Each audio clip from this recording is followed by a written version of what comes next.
I'm 34, senior HR manager. Pretty proud of the workplace culture changes I've implemented: mandatory bias training, improved maternity leave policies, zero tolerance for harassment. Finally, feel like women have a real voice here. Monday morning, get called into meeting with legal team and two external investigators. Apparently, there's been some kind of complaint filed. Think it's probably another case of some guy getting butthurt about our harassment policies. Walk in confident, ready to defend my department's stellar record. Lead investigator introduces himself as Michael, and we're here regarding allegations that you've systematically ignored and dismissed harassment complaints when the victims were male. Immediately roll my eyes. Look, if this is about the David situation from last month, I explain that what he experienced doesn't really constitute harassment in the traditional sense. Michael pulls out a thick folder. Actually, we're looking at 17 separate incidents spanning the last 4 years.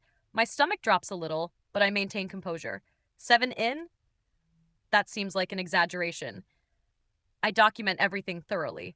Other investigator Sarah opens laptop. Let's start with the complaint from Robert in accounting filed January 2020. She reads, female supervisor making repeated comments about his appearance, asking personal questions about his dating life, making jokes about his masculinity when he declined social invitations. Remember this case clearly. Robert was being oversensitive. Maria is just a friendly person. She wasn't targeting him because he's a man. Michael leans forward. Your notes indicate you told Robert that men need to learn to handle workplace banter and that he should appreciate female attention. Feel heat rising in my face. That's not exactly what I said. I was trying to help him understand that Maria didn't have malicious intent. Sarah continues reading more cases, each one he remembered dismissing for valid reasons. These guys just don't understand how harassment actually works. It's about power dynamics, systemic oppression. Men hold institutional power, so the same behaviors don't carry the same weight. What about Tyler from it? Michael asks. His supervisor, Jennifer, was sending him inappropriate texts, showing up at his desk, constantly making comments about his body. Jennifer is a strong woman in a male-dominated field. She was probably just trying to connect with her team members. Tyler said, you told him he was being dramatic and should feel flattered. Getting frustrated. Now look, you have to understand the context here. Women face centuries of oppression in the workplace. When we finally have some women in leadership positions, men immediately cry harassment at normal interpersonal dynamics. Michael and Sarah exchange glances. And can you explain why your department handled 37 harassment complaints from women in the same time? Period. But you closed all 17 male complaints without investigation. Stand up. Pacing now. Because those are completely different situations. When a woman says she's uncomfortable, there's a legitimate power imbalance at play. Men have always controlled workplace culture. They can't just suddenly claim victim status when women finally have some agency. Sarah pulls up more files. What about Thomas in marketing? His female colleague was sending him explicit photos, cornering him in supply closets, threatening his job performance reviews when he rejected her advances. Remember Thomas?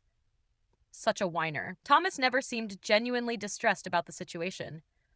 He was probably enjoying the attention and then got buyer's remorse. Michael's voice gets sharper. Thomas attempted suicide last year. His therapist's notes cite workplace harassment as a contributing factor. Feel a small pang of something, but push it down. That's tragic, but correlation isn't causation. Men attempt suicide for many reasons, usually related to toxic masculinity and inability to process emotions healthily. Did you know that Jennifer, the supervisor we mentioned, was promoted to department head last year despite multiple complaints? Sarah asks, Jennifer is an exceptional employee. I wasn't going to let some baseless complaints derail her career trajectory. Even though she had 3 separate men report her for sexual harassment, those men were clearly uncomfortable with a woman in authority. It's a classic pattern of undermining female leadership. Michael stands up, and we've also discovered that you coach several female employees on how to file complaints against male supervisors, but you discouraged male employees from filing formal complaints. Getting really heated now. Women need support navigating a system that's historically silenced them. Men already know how to advocate for themselves, they run everything. Actually, Sarah says, pulling out recordings, we have audio of you telling Kevin from sales, and I quote, men can't really be sexually harassed by women. It's not the same thing, you're just being sensitive. Forgot about that recording. That was taken out of context. I was trying to educate Kevin about systemic power structures. Michael sits back down. Help us understand your logic and walk us through your decision-making process. Finally, someone wants to actually hear my reasoning. Look, harassment isn't just about individual interactions. It's about systemic oppression and power imbalances. Women have been marginalized in workplaces for decades. When men complain about female behavior, they're often just uncomfortable with women finally having some agency and confidence. So, you believe men cannot be harassed by women? Sarah asks. Not in the same way. No. Context matters. Historical context. Power dynamics, systemic inequality. A woman making comments to a man isn't the same as a man making comments to a woman because of centuries of patriarchal structures. Michael pulls out another document. What about statistical data showing that male harassment complaints have increased 340% industry-wide in the past 5 years? That just proves my point. Men are feeling threatened by women's growing workplace equality. They're weaponizing harassment claims to undermine female progress. Sarah looks incredulous. So, you think men are lying about being harassed? Not lying exactly, but misinterpreting normal social interactions through a lens of male fragility. Men aren't used to women being assertive or confident. They mistake normal female behavior for harassment because they expect women to be passive and differential. Michael's getting visibly angry now. And do you hear yourself? You're essentially arguing that men's experiences don't matter because of their gender. That's not what I'm saying at all. I'm saying that context matters. You can't ignore historical and systemic factors when evaluating individual complaints. What if the genders were reversed in these situations? Sarah asks, would you tell a woman that she was being oversensitive if her male supervisor was sending her explicit photos and cornering her? That's completely different. Women face genuine threats in those situations. Men are physically stronger, hold more institutional power. The dynamic is entirely different. Michael slams his hand on the table. Jesus Christ. And listen to yourself. You're saying that sexual harassment is okay if the perpetrator is a woman and the victim is a man. Jump at his outburst, but stand my ground. Don't raise your voice at me and don't twist my words. I'm talking about systemic analysis, not individual justification. No, you're talking about discrimination, Michael shouts back. You've created a workplace where half the population's complaints are automatically dismissed based solely on their gender. I've created a workplace where women finally feel safe to speak up and assert themselves. Sarah tries to calm things down. And let's look at this practically. 3 men have left the company citing harassment. 2 have filed external complaints with state agencies. 1 attempted suicide. How do you justify these outcomes? Individual outcomes don't negate the broader pattern of male resistance to female empowerment. Sometimes progress requires some discomfort. Michael turns red. Discomfort. Thomas almost died. Robert had panic attacks for months. Tyler transferred departments and took a pay cut to escape his supervisor. Those men chose those responses. I can't be responsible for how people react to workplace dynamics. They don't understand. You absolutely can be responsible, Michael yells. You're the HR manager. Your job is to protect all employees from harassment, not just the ones who fit your ideological framework. My job is to create equitable workplaces, and sometimes that means challenging existing power structures even when it makes people uncomfortable. Sarah pulls up more documents. And we found emails where you explicitly told male complainants that they should examine their own biases and consider whether they're really victims or just uncomfortable with changing dynamics. I was encouraging self-reflection and growth. Men need to interrogate their assumptions about women in the workplace. Michael's practically screaming now. You told a man being sexually harassed that he needed to examine his biases. What the hell is wrong with you? Nothing is wrong with me. I'm trying to create meaningful change instead of perpetuating systems that silence women's voices. By silencing men's voices instead, Sarah asks quietly. The question hits differently than the yelling. Feel momentarily uncertain, but push through. Men's voices have never been silenced. This is the first time in history they're experiencing what women have always experienced. Michael stands up again. That's it. That's exactly the problem. You see harassment complaints as a zero-sum game between genders instead of individual employees deserving protection. I see harassment complaints as occurring within existing power structures that you're conveniently ignoring. Sarah starts reading from another file. Jennifer, the supervisor you promoted, was investigated by external agencies after Thomas's incident. They found a pattern of predatory behavior spanning multiple jobs. She specifically targeted young, quiet men who were unlikely to report her. Feel something cold in my stomach. That's Scro.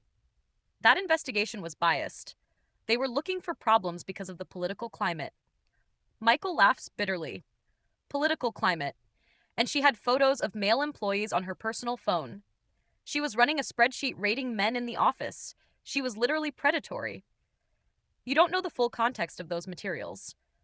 Women are allowed to have opinions about their colleagues. Sarah shows me printouts, explicit photos, detailed sexual comments, a literal scoring system for male employees. Feel the room spinning a little. This doesn't represent systematic harassment. This is just, Jennifer has poor judgment in her personal communications. Michael grabs the papers. Poor judgment. She rated Thomas a 9 out of 10 for conquest difficulty and wrote detailed plans for isolating him from other employees.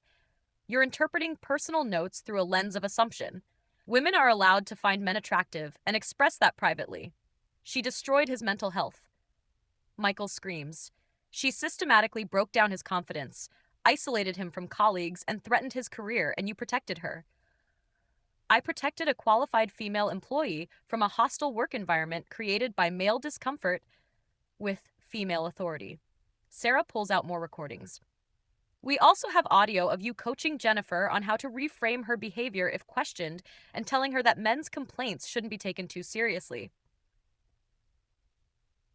I was helping a colleague navigate unfair scrutiny. Women's behavior is constantly policed in ways men's isn't. Michael sits down looking exhausted. Anne, I need you to listen very carefully. Forget gender for a moment. Forget politics. Forget power structures. Forget everything except basic human decency. You can't forget gender when gender shapes every interaction in society. Just listen, please. He takes a breath. An employee came to you saying they felt unsafe at work. They said someone was making them uncomfortable, threatening their job, sending unwanted sexual communications. What should your response be? It depends on context, on who the people are, on historical dynamics, on power relationships. No, it doesn't. Your response should be to investigate and protect that employee. Period. Sarah nods. And harassment isn't about gender politics. It's about one person using power to harm another person. That can happen in any direction, but it doesn't happen in a vacuum. You can't ignore centuries of male dominance and suddenly pretend men and women are equally positioned in society. Michael pounds the table again. We're not talking about society. We're talking about individual human beings who came to you for help. And you failed them. I didn't fail anyone. I made decisions based on comprehensive analysis of power dynamics and systemic inequality. You failed Thomas, he shouts.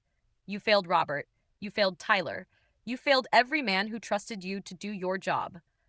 My job is to advance equity, not to enable male fragility. Your job is to protect employees from harassment, all employees. Sarah shows me legal documents. Anne, the company is facing 4 lawsuits. The state labor board is investigating. Your actions have created massive liability. Legal systems are designed to protect male power structures. Of course they'd side with men claiming victimhood. Michael looks at me with disgust. You know what? You're right about one thing. There is a power imbalance here. Exactly. Finally, you're seeing the power imbalance is that you had authority over vulnerable employees and you abused it. The words hit like a slap. I never abused any authority. I used my position to create positive change. You used your position to dismiss harassment based on the victim's gender. That's textbook discrimination.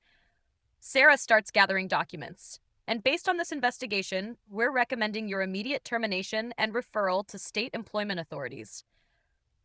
Feel panic rising. You can't do this. I've dedicated my career to making this workplace safer for women. Michael shakes his head. You've made it more dangerous for everyone. You've legitimized harassment as long as it serves your agenda. I don't have an agenda. I have principles. I believe in equity and justice. You believe in selective justice based on gender, which isn't justice at all. Sarah stands up. The company will be conducting remedial training and bringing in new HR leadership. Several of your decisions are being reversed. You're going to undo years of progress. Women will lose the protections I fought to establish. We're going to protect all employees equally, which is what you should have been doing all along.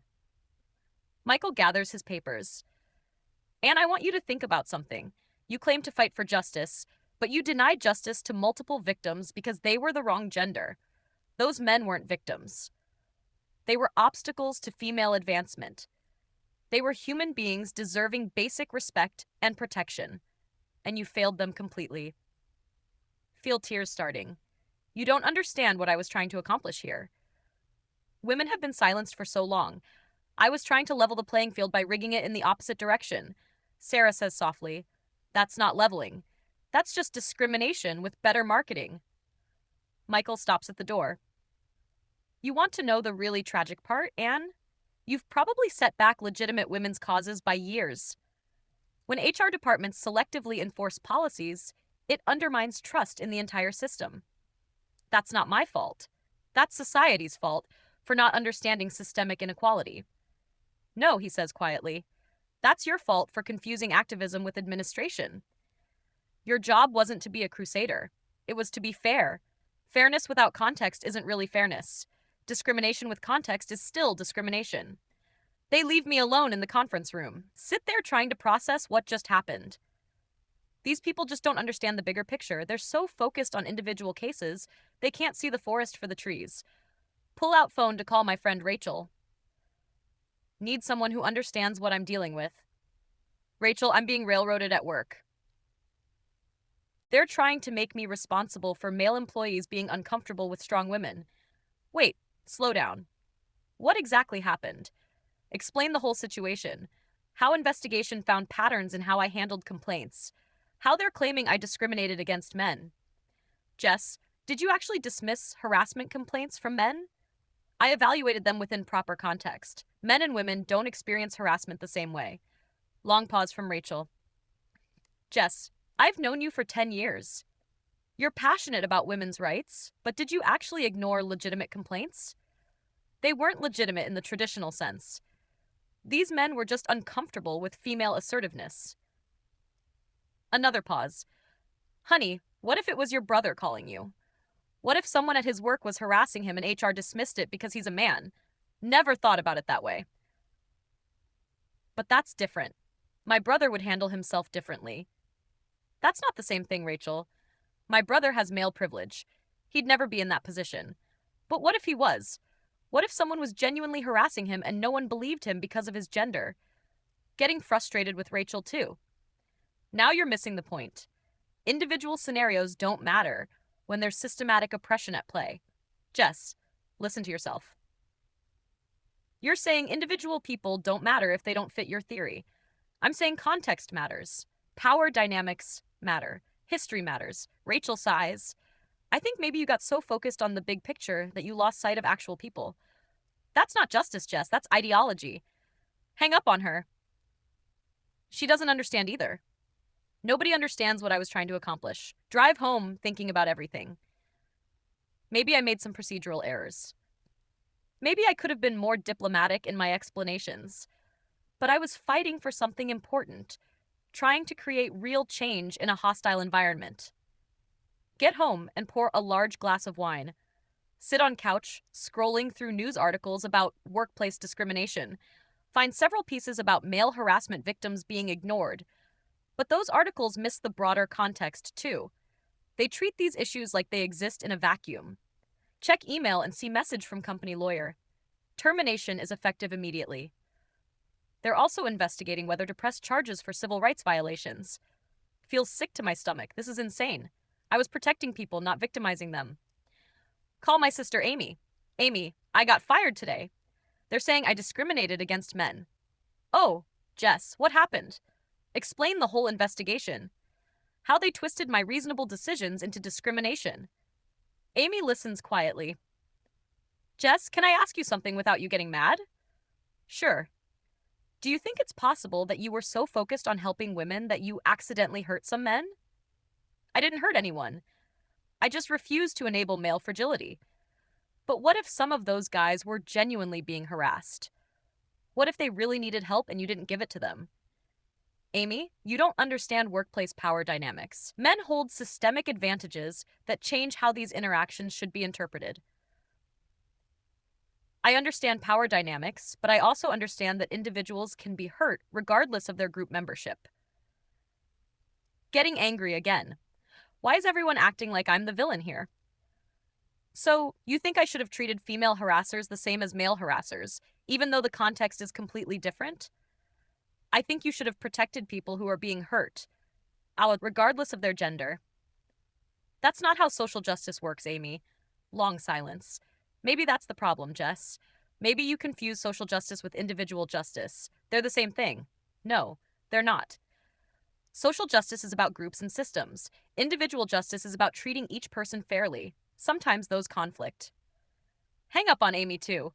Pour another glass of wine. Everyone's acting like I'm some kind of monster. Like I was running around deliberately hurting people. I was trying to make things better. Spend the evening researching legal defenses. Discrimination law is so complex. Maybe I can argue that my decisions were based on legitimate policy analysis, that I was implementing equity-based approaches to harassment prevention. Find several articles about reverse discrimination lawsuits. Most of them are frivolous complaints by men who can't handle workplace equality. But some describe situations similar to mine. HR managers who got in trouble for overcorrecting historical discrimination. Start drafting email to legal team. Need to explain my reasoning more clearly. They obviously don't understand the theoretical framework behind my decisions. If I can just articulate the academic basis for differential treatment based on power dynamics, delete the draft. Realize it sounds exactly like what Michael and Sarah were criticizing, treating individual people as representatives of larger groups, rather than as individuals deserving protection. Lie in bed that night replaying conversations. Thomas attempting suicide. Tyler transferring departments. Robert having panic attacks. These aren't abstract policy outcomes. These are actual people who got hurt. But they got hurt because they couldn't handle changing workplace dynamics, not because I did anything wrong, right? Try to sleep, but keep thinking about Michael's question. What if the genders were reversed? If a male HR manager had dismissed harassment complaints from women because women are oversensitive or women need to handle workplace banter, I'd be furious. I'd call it textbook discrimination. But that's different. Because can't finish the thought. Because it is different. Has to be different. Otherwise, everything I've worked for is meaningless. Everything I believe about justice and equity is wrong. Finally, fall asleep around 3 a.m. Wake up to phone ringing. Reporter from local newspaper wants comment about the investigation. No comment. Hang up immediately. Check online and see article already published. Local company faces discrimination lawsuit after HR manager allegedly ignored male harassment victims. Feel nauseous reading the details. They make it sound like I was deliberately protecting female predators, like I had some kind of agenda against men. The comment section is brutal, calling me every name in the book, demanding I face criminal charges. But buried in the comments are a few defending me. Women talking about how hard it is to be taken seriously in male-dominated workplaces. How men claiming harassment often are just uncomfortable with female authority. These women get it. They understand what I was actually trying to do. Spend day researching employment lawyers. Most won't take my case. The evidence is too clear that I treated people differently based on gender. Finally, find one willing to argue that my decisions were based on legitimate academic theories about power dynamics. Meet with lawyer next week. Explain my reasoning about systemic inequality and historical context. He listens patiently. Anne, I understand your theoretical framework, but employment law doesn't recognize contextual discrimination as a defense. But shouldn't law evolve to reflect more sophisticated understanding of power structures? He shakes his head.